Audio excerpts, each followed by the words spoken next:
Pemirsa, terima kasih Anda masih bersama kami. Bagi Anda yang baru saja bergabung bersama kami di segmen sebelumnya, Pak Kurai sudah menjelaskan bahwa banyak sekali ayat yang merupakan tanda-tanda kekuasaan Allah yang terhampar di langit dan di bumi.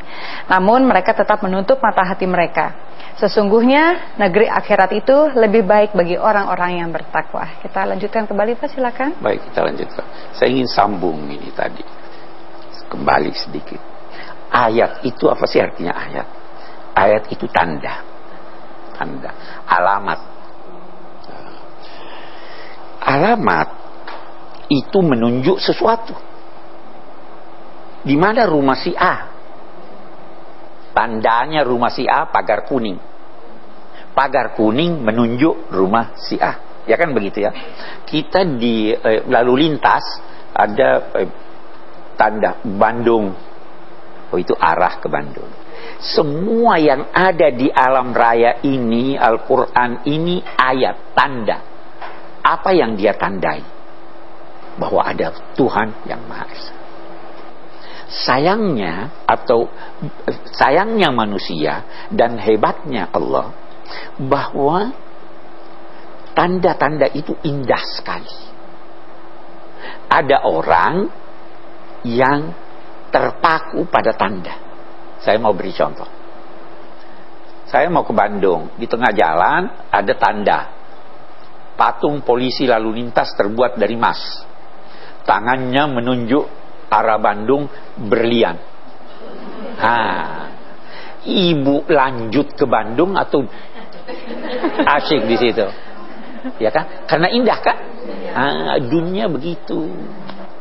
Ada orang yang mengabaikan tanda itu dan terpukau serta terpaku di tempat itu. Itu ayat. Oke, kita lanjutkan. Baru di sini dikatakan, laqad kana fi qisasihim ibratun liulil albab.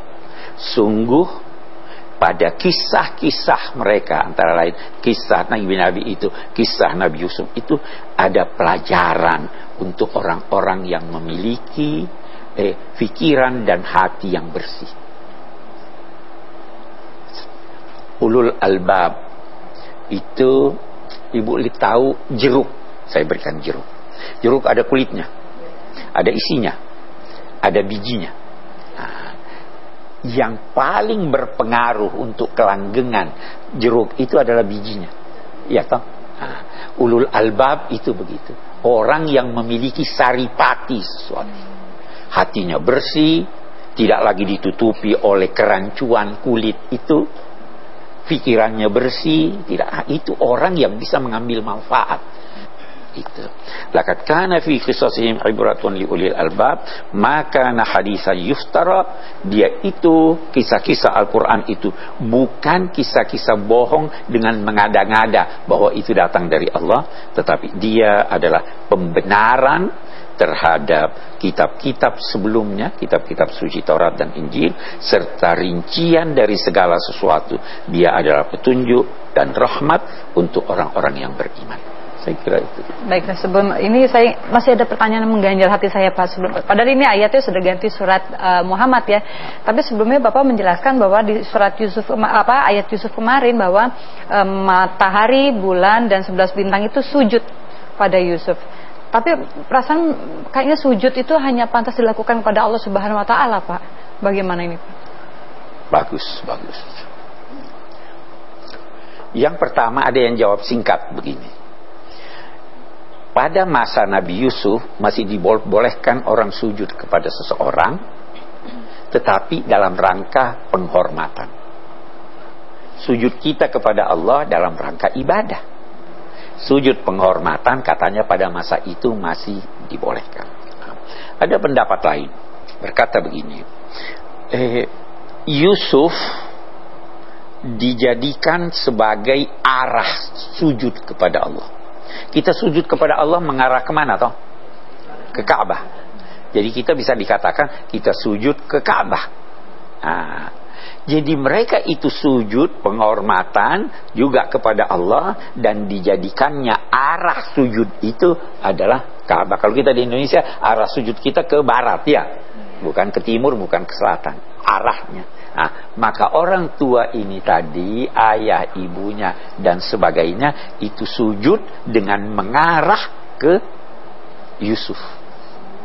Jadi sujud syukur kepada Allah mengarah kepada Yusuf. Saya kira jelas. Ya, jelas Pak. Terima kasih. Baik, kita akan berikan kesempatan pemirsa yang tidak hadir di sini untuk bertanya, Pak. Silakan pertanyaannya. Assalamualaikum warahmatullahi wabarakatuh, Pak Quraish. Saya Siti Muslihatul, mahasiswa Public Relation Universitas Mercu Buana.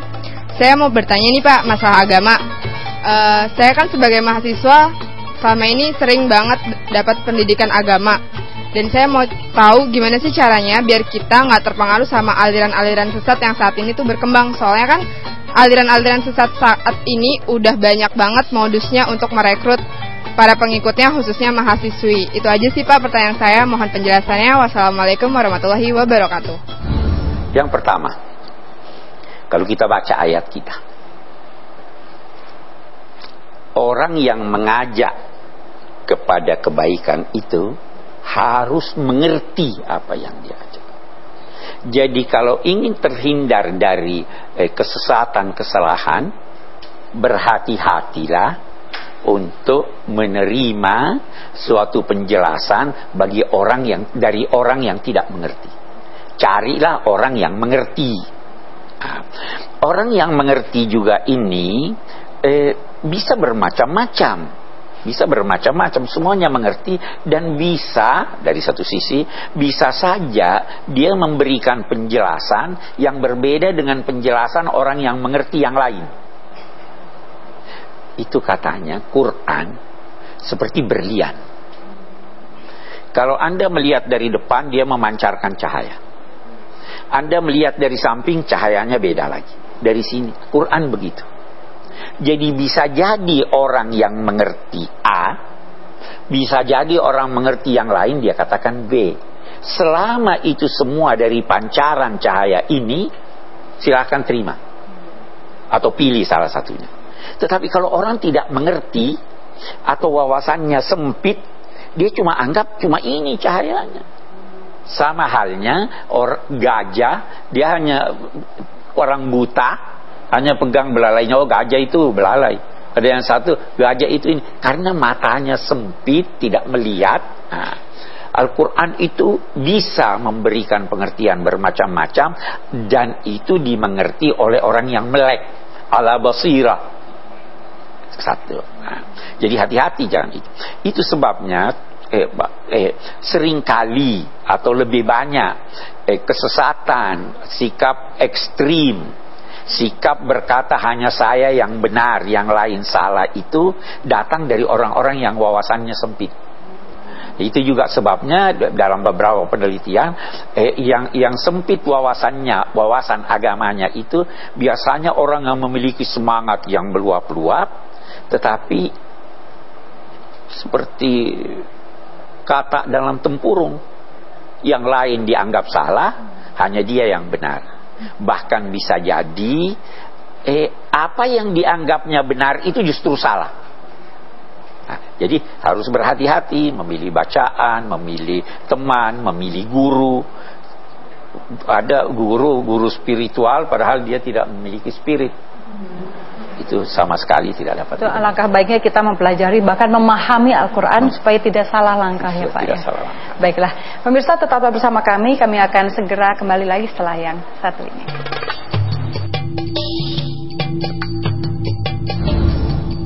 Kalau orang buka matanya tapi tidak ada cahaya yang sesuai,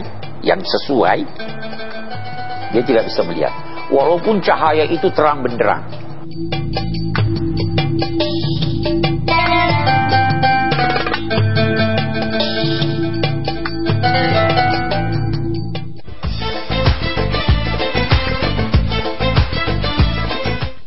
Dipersembahkan oleh Bank BRI.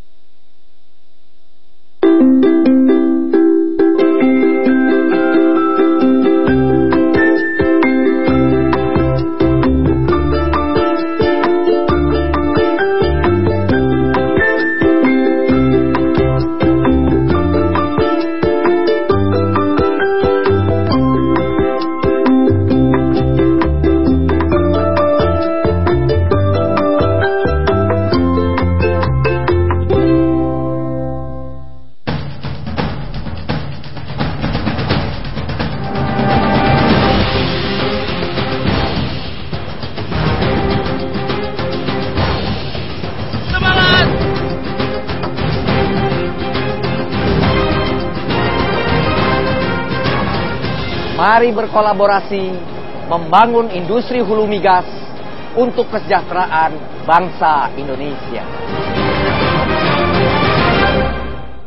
Asyam, alhamdulillah, imsyak sebentar lagi. Kini saatnya menjaga agar napas segar sepanjang berpuasa. Saya pakai enzim.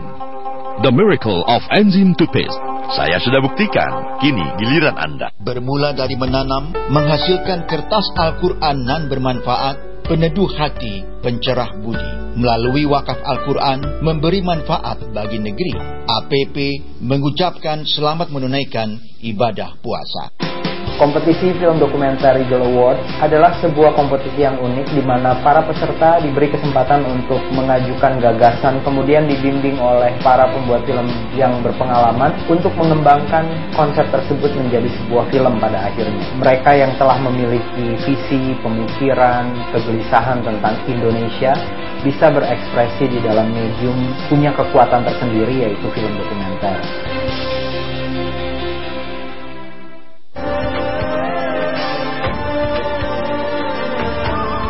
Di antara 100 pengusaha muslim itu yang besar itu paling tinggi 10. Saya aja yang dicambuk Muhammad tidak mungkin. Quran tidak boleh dibaca dengan hati yang kotor. Bayangkan jutaan orang setiap hari melaksanakan sholat.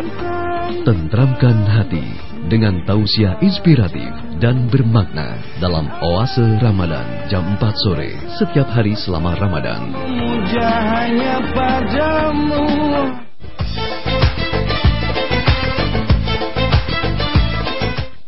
Dipersembahkan oleh Bank BRI.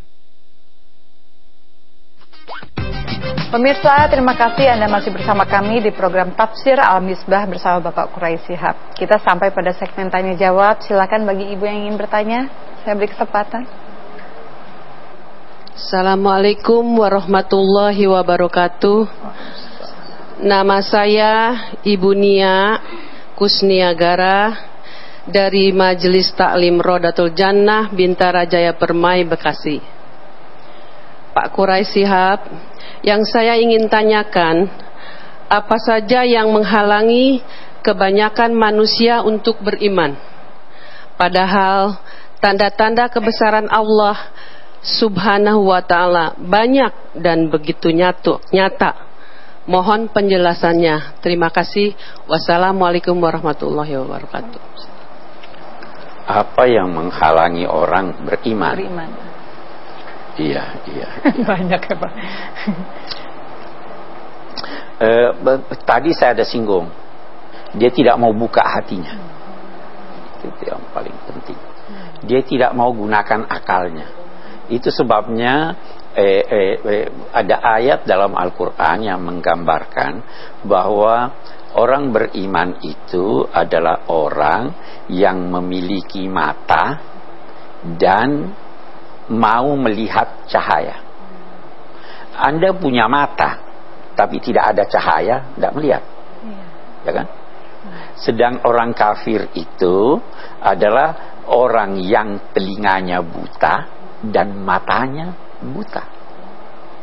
Jadi kita lihat, kalau orang buka matanya tapi tidak ada cahaya yang sesuai, dia tidak bisa melihat. Walaupun cahaya itu terang benderang. Mau lihat contohnya? Coba tatap matahari. Cahayanya tidak sesuai dengan mata kita, sehingga kabur. Cahaya yang sesuai. Ajaran agama ini yang sesuai dengan diri kita, sesuai dengan fitrah kita, sesuai dengan kemanusiaan kita. Kalau tidak sesuai, tidak akan diterima. Itu antara lain hal-hal yang menghambat seorang untuk beriman. Saya kira itu. Baiklah, silakan pertanyaan berikutnya. Assalamualaikum warahmatullahi wabarakatuh. Nama saya Dian dari Majelis Taklim Nur Ramadan Bintaro Sektor 5. Bagaimana mengasah kepekaan hati agar sadar terhadap tanda-tanda kebesaran Allah, Pak? Susah-susah pertanyaannya. Bagaimana mengasah kepekaan hati? Mungkin begini. Yang pertama, cobalah sadari siapa Anda. Dari mana Anda? Akan kemana Anda? Itu dulu. Kalau Anda sadar bahwa saya ini tidak mungkin wujud tanpa bantuan Allah. Anda itu. Kalau Anda sadar bahwa saya ini membutuhkan pegangan. Siapa pegangannya? Kalau manusia tidak jaminan. Anda kembali kepada Allah. Itu sebabnya salah satu ungkapan, siapa yang mengenal dirinya, dia akan mengenal Tuhannya. Kita ini, ibu-ibu, para pemirsa, kita ini, itu ada di surat Ar-Ra'd, nanti akan saya jelaskan dalam salah satu episode. Kita ini kalau tidak ada bantuan Allah, kita akan hidup terasing di bumi ini. Kita akan takut. Coba lihat alam raya begitu besar, ada gelap, ada ini.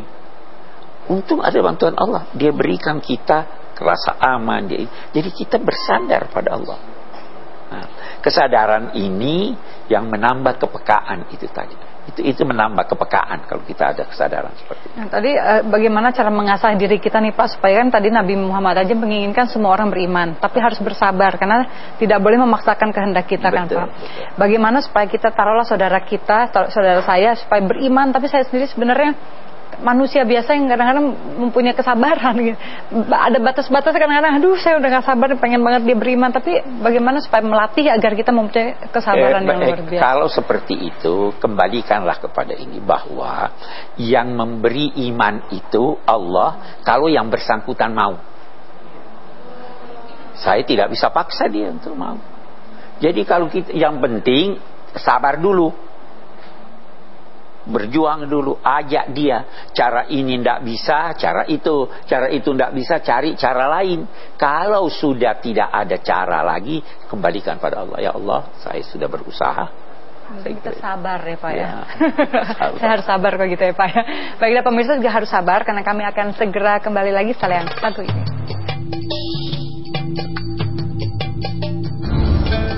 Sudah sampai pada batas di mana orang kebanyakan berkata, oh ini tidak benar nih janji Tuhan. Tapi dia tidak putus asa. Pada saat puncak itu datang pertolongan Allah.